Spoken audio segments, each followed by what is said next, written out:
Hitler की अरब और काले सिपाहियों की कहानी यूरोप में नहीं, असल में इराक से शुरू हुई थी। अप्रैल 1941 में कुछ इराकी ऑफिसर्स जो जर्मन्स को सपोर्ट करते थे, उन्होंने ब्रिटिश की कठपुतली सरकार को उखाड़ फेंका। इराक में नई सरकार ने जर्मन और इटालियन सेनाओं का हार्दिक स्वागत किया, खासकर जर्मन लुफ्टवाफ का। अंग्रेज नहीं चाहते थे कि इराक में उनके खिलाफ विद्रोह हो। असल में विद्रोहियों की मदद जेरूसलम के ग्रैंड मुफ्ती अमीन अल हसेनी कर रहे थे।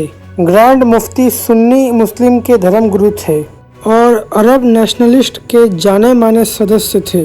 मई 1941 में ब्रिटेन ने इराक पर हमला किया और विद्रोहियों को हरा दिया, मगर ग्रैंड मुफ्ती और अरब सिंपैथाइजर्स वहां से बचने में कामयाब हो गए और यूरोप चले गए।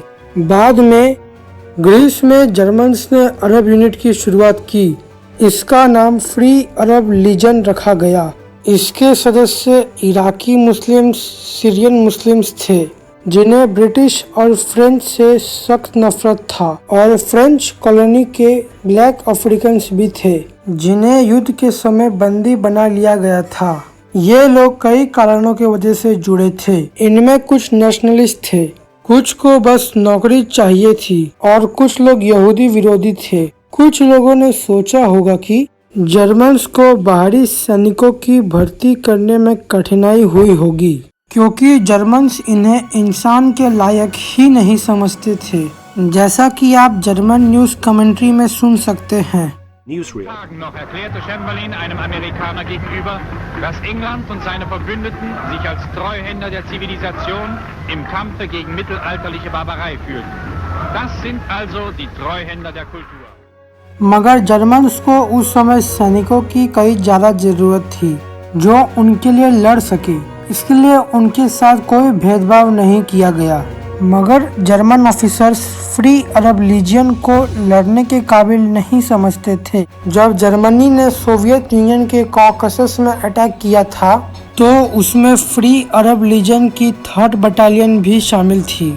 सितंबर 1942 में ये प्लान बनाया गया था कि बटालियन इराक में प्रवेश करेगी, मगर ऐसा नहीं हो सका, क्योंकि इराक के जगह वो लोग ट्यूनीशिया चले गए थे। वहाँ कई अरब वॉलंटियर्स रिजर्व गार्ड बटालियन में शामिल हुए। हालांकि पूरे फोर्स पर कब्जा कर लिया गया जब एक्सिस पावर ने नॉर्थ अफ्रीका में आत्मसमर्पण कर दिया। मई 1943 में कुछ अरब और फ्रेंच मुस्लिम्स बटालियन में शामिल हुई। उनकी बटालियन को अरब बटालियन 845 कहा जाता है। 1943 के बीच में उन्हें ग्रीस भेजा गया था और अक्टूबर 1944 में उन्हें यूगोस्लाविया भेजा गया था दूसरे अरब बटालियन का साथ देने के लिए। 1945 के पहले ही ज़ाग्रेब में उन्होंने लड़ाई खत्म कर दी। फ्री अरब लीजन के 1st और 2nd बटालियन का नाम ग्रेनेडियर रेजिमेंट 92 रखा गया। 1945 में जर्मनी के सरेंडर करते ही जितने भी बचे सोल्जर्स थे, उन सबको गिरफ्तार कर लिया गया।